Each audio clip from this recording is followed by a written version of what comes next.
हमारे मुहैया किए गए सामान के बदले में निकोला ने हमें यह सोना दिया है हुजूर। तुमने अच्छा काम किया बहादुर, शुक्रिया।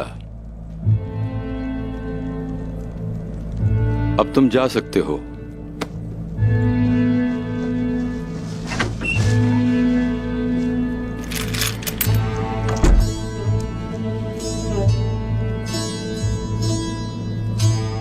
एनागोल किले में घुसने के लिए हम निकोला के साथ तिजारत जारी रखेंगे।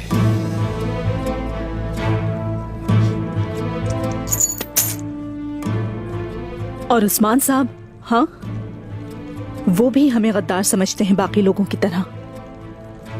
ये सूरत हाल मुझे भी परेशान करती है। उन्होंने शादी के काफिले पर हमले की जिम्मेदारी हम पर डाल दी है।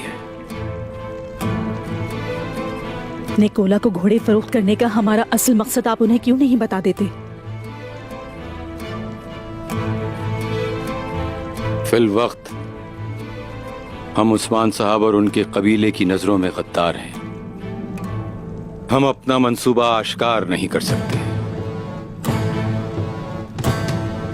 जब तक इस कबीले में छुपा हुआ गद्दार जाहिर नहीं हो जाता, वरना निकोला हमारा मकसद जान जाएगा। अंगूठी का मालिक अभी भी कबीले में है, वो गद्दार उन्हीं में मौजूद है और उस्मान साहब हम पर इल्जाम लगा रहे हैं। फिक्र ना करो, उस गद्दार का वक्त करीब आ रहा है।